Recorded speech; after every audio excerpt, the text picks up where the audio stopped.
There really is something to the phrase, everything comes to those who wait. I have found as like an action figure collectibles collector many times over the years, as years go by, things that, were released new and fresh and very expensive will eventually go down in price and I'll be able to get my hands on it. Like I had a couple Salty Ray figures from the anime series Salty Ray that I really wanted when they were coming out, and I was actually able to get it for like $25 a piece years later, and so I eventually found my way to them.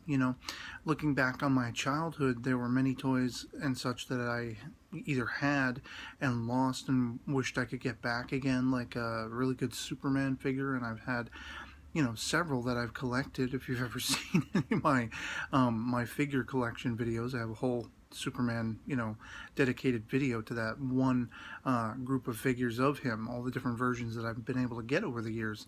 Another is like Lion-O from Thundercats. I was finally able to get a figure of Lion-O in his classic form at my Walmart a couple years ago, and it was just like, aspects of life and fandom and wants coming full circle. And sometimes with like the newer Star Wars action figures and such, they're selling out. They just came out. I was lucky to stumble on the three that I wanted most, but there's still ones I want, like the First Order Stormtrooper and Captain Phasma and things like that, that I have really little hope of actually finding in stores. And with the price hikes of these pieces online going through the roof astronomically, it's like, well, maybe I'll never get them. Maybe 5 years down the line, I'll find my way to them. It all depends. But there's one story that really did come full circle recently for me, going back to the early 80s when I was anywhere from, like, I want to say 2 to maybe 6 years old, and Empire and Return of the Jedi had just been coming out, these Star Wars movies for the first time. One of my earliest memories being going to see The Empire Strikes Back, and not so much the actual seeing of the movie, but ironically enough, the car ride home, when I was just like so ecstatic, but I was also so tired because I was a kid, and it was dark, and I remember going down this hill in the car and everything, and just still expounding about how much I loved the movie, And I mean, Star Wars just rocked my world. It was one of the first things, if not the first thing, that blood, sweat, and tears just affected my life, fandom-wise and entertainment-wise, and getting me into movies and the production of movies that early on in my life. And I love to see 3PO, R2-D2. There was a point where I was taken shopping by my grandmother. I don't know if it was like a Sears or JCPenney or some smaller kind of store, like, those days equivalent of a dollar store. I don't know exactly what the store was, but we were passing by the toy aisle, and of course Star Wars toys were everywhere. Figures, the big bulky ship toys and everything. Most of that stuff, my family couldn't afford, one iota. But I had actually been brought past this one aisle where there was this little sort of shoebox display box, at least as far as my memory is concerned of it, full of little sort of, rubber or plastic, or even possibly die cast. I don't exactly remember, but they were TIE fighters from the original Star Wars trilogy, which were all brand new at the time.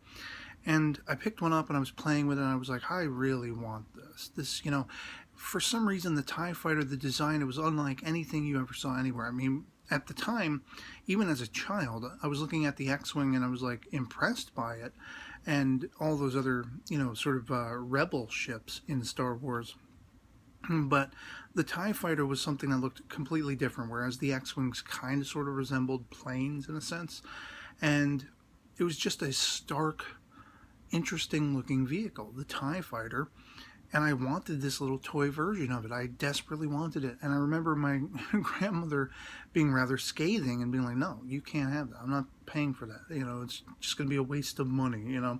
Very much was she always concerned with what was a waste of money and such. And I could tell you stories about that. A few encounters that were very much similar to this. But the other day, my sis and I were shipping a package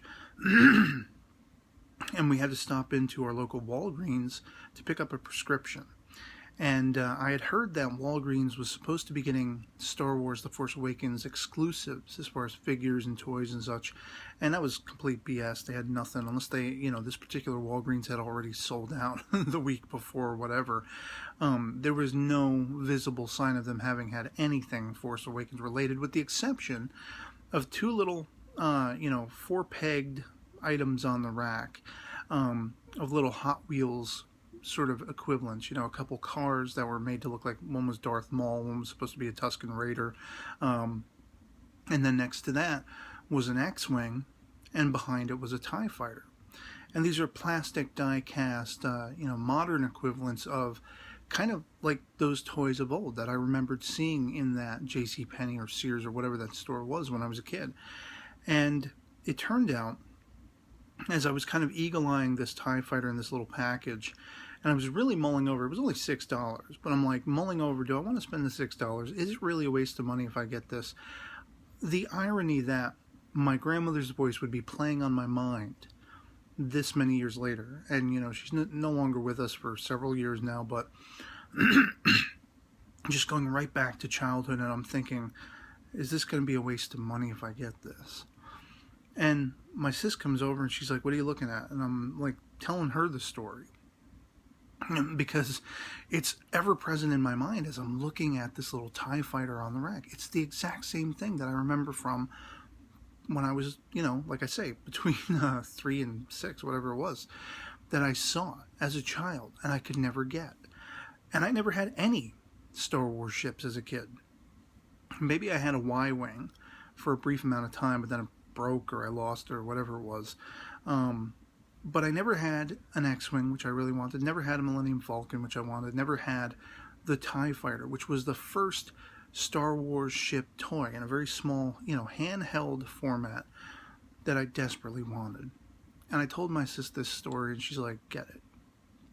It's not a waste of money. And in our conversation, I realized this was something I want in my life, something that was very integral into affecting my life in multiple ways. Fandom, being judicious, money spending, all these kinds of things. It's funny how this one event had so much cause and effect on my life. And she's just like, get it. This is your life coming full circle. This is that event coming full circle. Now you can actually afford it. And so, I brought home my little TIE Fighter. And, like, no shit. This is exactly the thing that I wanted as a kid. This size, this is exactly the way I remember it. Seeing it, a bunch of them in a little shoebox. They might have been rubber, they might have been plastic, die-cast. I don't remember how they were made exactly, but they were this size. You could just hold it in your hand like this. And what's cool about this newer version, too, is it comes with this little display stand, which also, as you saw, as I put it on screen, you can sort of put it on your finger, and so you don't have to actually touch the vehicle to pretend it's flying around and shit. And, so yeah, like, 36 now, this is like, 33 years in the making. Everything comes to those who wait. It's amazing that, another brief example, just as an aside, is Play Arts Kai Spike Spiegel from Cowboy Bebop, a figure when it came out I never thought I'd get it. Eventually went down in price enough after so many years I was able to snag it. Same thing with the 11 Doctors figure set, which my sis actually got for my birthday, a year or two ago now. Here was the thing that came out, it was like $180 or whatever it was, and it actually went down to like about $80 when she picked it up for me on a sale, like a, holiday sale. And so it's like, the things you want now, just sometimes you can't get them, and if you can't, don't let it, drag you down. Just put that sort of away, put it on the back burner somewhere, because eventually, it'll get around to you. If it is something that important to you, if it's something that meaningful to you, if, you just have the patience, all things will come to you in the end.